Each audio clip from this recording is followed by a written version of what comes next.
This is my review of the incredible Seiko Navigator Timer. This is by far the best Seiko GMT I've ever handled.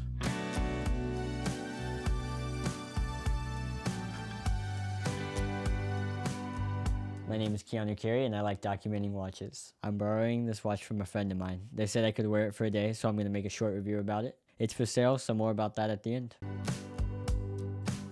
This particular reference is from the 1960s. The earliest use of the 24-hour function in a Seiko wristwatch was the 6217-7000 world timer. It used an inner rotating city bezel which allowed you to see your current time zone and the time in other cities. The second generation of world timers in the 1960s included the Navigator with its external bezel. The 1970s added more color to the range and more improvements. Seiko recently released an almost exact re-release of this specific Navigator timer as their limited edition in their prospect range.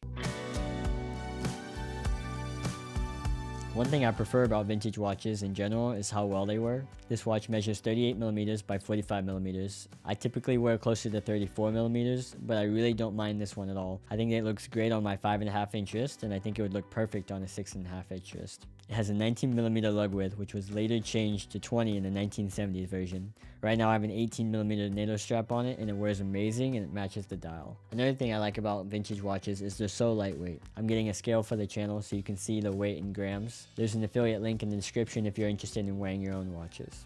The thickness is a big reason why it wears comfortable. It's not at all top heavy like some modern Seikos. It's 12mm thick, but it doesn't wear that thick at all. The way the crystal domes up and the case back sinks into your wrist, it wears extremely comfortably. I'd say it wears around the 10mm. I love the distortions on the super domed crystal. It really makes the dial pop, and I love how satisfying the bubble is. The crystal is acrylic, which is a type of plastic. It will scratch more than modern sapphire crystals, but the trade-off is it's easy to buff out scratches. The bezel on this watch is a strong steel. It can protect against dings against doorways, and it won't fade if left in the sun like an aluminum bezel would. The bezel is bidirectionally rotating and friction fit. It has a 24-hour scale for reading a second time zone. Rotating it is perfect. It is easy enough to do, but is not too loose where it will move unintentionally. It's important that the bezel rotates, but I'll explain that more when we talk about the movement. I really like how the Seiko Navigator timer gives similar vibes to the Explorer 2 and the Glycine Airman. I feel very adventurous when I'm wearing this watch.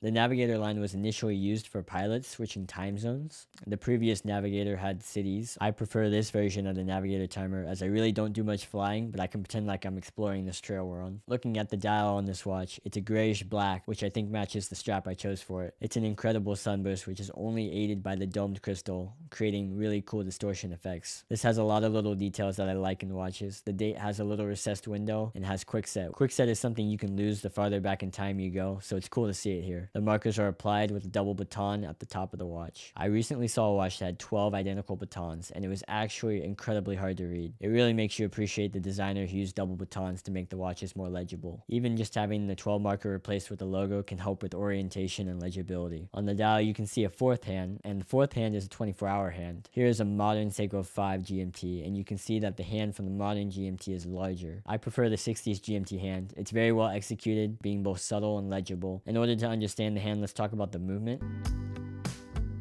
This watch features a 6117A movement, which is essentially a 6105A with the addition of a 24-hour wheel driven by the date driving wheel. This means that the watch doesn't have an independent jumping hour hand or jumping GMT hand. It gets its GMT function from the rotating bezel. I actually prefer this method over jumping GMT hands. The jumping function wears down parts of the movement, as well as requiring you to handle part of the crown to set the time. The rotating bezel is easier and less strenuous on the watch, and I'm sure it's easier to replace it too if you have any damages. If you want a jumping 24-hour hand, then the new Seiko Prospect Navigator timer comes with one. But if you want the vintage one, I don't blame you. It's awesome. For me, this watch is one I wish I could own. I would pretty much wear it anywhere and everywhere. Here is me in the car just admiring it, and then it's me doing my laundry with it. It's just a really cool watch, and if I had the budget right now, I'd probably get one. I see pre-owned one going for about $1,500, and this specific model is for sale at Cool Vintage Watches. Give them a call if you're interested and tell them I sent you. I hope you enjoyed the Seiko Navigator timer. If you also like watches, then subscribe and check out my other videos. Bye. I just can't get over how much I like this watch. It's really gonna hurt to give it back.